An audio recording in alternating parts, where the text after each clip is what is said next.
Just saw Peter Navarro get interviewed on Bloomberg as to why would the BLS fail so miserably in their jobs report? Is it because they're being political, or do they just suck at their jobs? In this video, I'm going to give you a breakdown of what nobody's actually telling you about why these numbers suck as much as they do. Jack, where are we going, by the way? We're going to Japan. That's right, because we're sick and tired of this crap. We're getting out of here. But remember, never forget, release the files. Expires tonight at 11:59. Meet Kevin, get lifetime access. Meetkevin.com, get the course. Okay, so listen, here's what's going on. So Peter Navarro gets on Bloomberg and tells us, look, the BLS chief had to be fired by Donald Trump, which is totally like a classic dictatory move, but it's okay. You know, I'm not trying to be like anti-MAGA here. I'm trying to get everybody to piss me off. That's my goal. Okay, that's why I said that. I did it on purpose, so you could get mad at me. The Supreme Court basically gave him a license to do that. So in fairness, the Supreme Court's like, yo, bro, if you don't like the heads of your, agencies, you have the right to fire them. Just don't touch the Federal Reserve. Because if you touch the head of the Federal Reserve, you were touching a quasi-governmental, unique government-ish agency that you should not be touching. The Supreme Court was very specific about that. Now, this is where a lot of people get into, like, why are we paying for the Federal Reserve? Usually the Federal Reserve actually pays us when they pay out like zero on their deposits and they hold treasuries that earn yield and they just give all that extra profit back to the United States. Things have reversed now because we're paying out on money markets essentially, right? Zero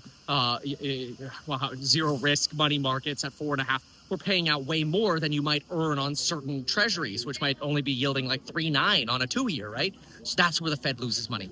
Anyway, that's really beside the point. What really matters here is what is Peter Navarro saying and what is he missing? So what Peter Navarro is doing is he's saying, look, the Bureau of Labor Statistics obviously sucks because either, and this is why Donald Trump not only is eligible to fire the head of the BLS because of the Supreme Court standard and ruling, but also because of the two factors. Number one, they either suck at doing their job because they're politically manipulating the data to try to make Donald Trump look bad.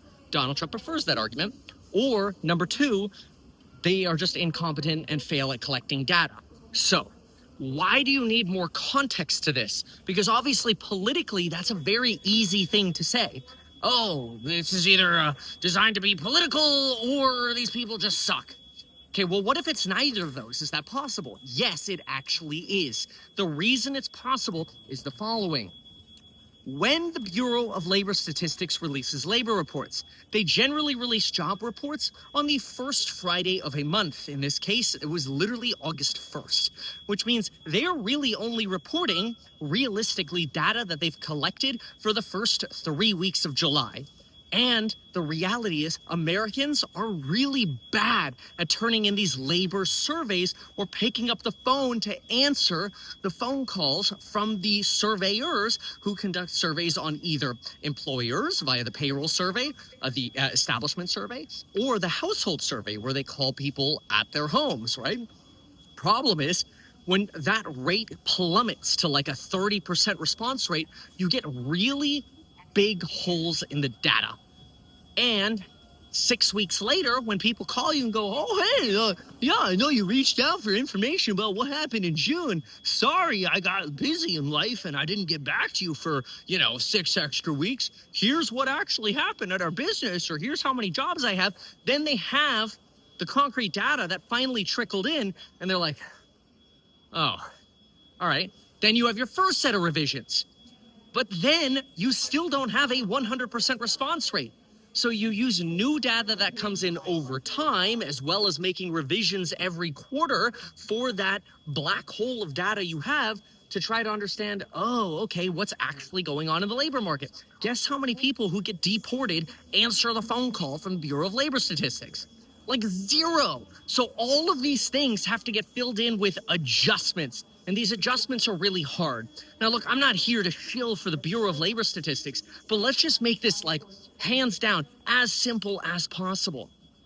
Collecting data and giving you jobs data on the country at the moment of, the first Friday of the very next month, is insane. This is why ADP Volatility, the private survey, which they literally use payrolls data because they're a payroll processing company, even they can't get it straight. They make revisions, and even they have insane volatility. So when you put all of that together, it's the private companies have trouble doing this. So what you're asking of these entities is actually really hard.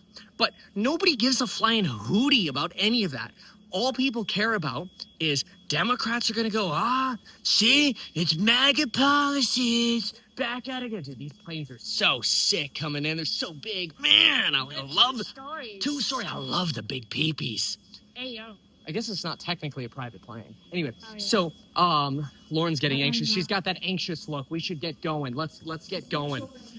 So then, okay. Then you got the MAGA folks that are like, oh, this is just the Biden economy. They're purposefully trying to screw us. The data is always volatile. And guess when it is most volatile? When it is painful to report payrolls data. When you're losing your job or you're an employer and you're having to fire people, that's when you least want to report data. That's when you least want to answer the phone. That's when you least want to report to these or respond to these surveys because you're like, I don't have time for this. I've got to just make ends meet, right? That's what it comes down to. So we got to go. Yeah, here, take mine. You need passports too? Oh, yeah, here you go. I understand. Would you mind taking that? And then take this as well? Jack, hold on a second. Let me finish my video, all right? There you go. Okay, cool. So, what does this mean? Like, what's the bottom line takeaway for all of this? Well, you have to also remember what just happened. We just had somebody who quit at the Federal Reserve. Kugler, she was a Biden appointee. She was a voting member at the Fed. I think she was probably pressured out. Donald Trump doesn't like people telling him the reality of what's happening in the world unless it aligns with exactly what he wants. This means expect more volatility. Now, best case scenario, we keep people like Jay Powell and independent people as long as possible who at least have some cojones to fight back a little bit so at least we can get somewhat of neutral data. Hopefully. Everybody's got bias, right? Let's just be real about that. My biggest fear is what happens when we get 2 years down the road, and let's say we're in a deep recession or whatever, and everybody's been replaced with knee benders. How are we ever going to trust the comeback, right? That's the hardest part. And that's why we try to get politics out of data. It's why we try to get politics out of the Fed so that, yes, when you go through the normal phase of the business cycle, at least when you're on the comeback, you can trust it. You can believe in it. These kind of appointments or firings or whatever make that harder. Now, I don't know the head of the BLS, so who knows? Maybe they screwed up. And frankly, the data's been all freaking over the place. Again, it makes sense. When the data is most critical, when it is most important to get the most accurate data, we get the lowest survey responses and the least accurate data. And I'll tell you, there's only one thing that we can guarantee. Number one, you could subscribe to this guy. What's your channel name? Meet Jack. Meet Jack. And you could use coupon code RELEASE the files before 11:59 tonight. Also, you should call it a plane, like it's just like a regular plane, like a plane. A plane. Oh, PP. Yeah, plane. But do you get it? Like it's not just like the plane, like the aircraft. Like one's the plane that's the aircraft, and one's like just like a plane. Oh, it's generic. Like it's like a plain white vanilla plane. Yeah. Wow. You got anything to say? Nope. Come in the video. Oh, she's ducking. She's ducking away. Oh, is she scared? But look at that beautiful hair. Get up.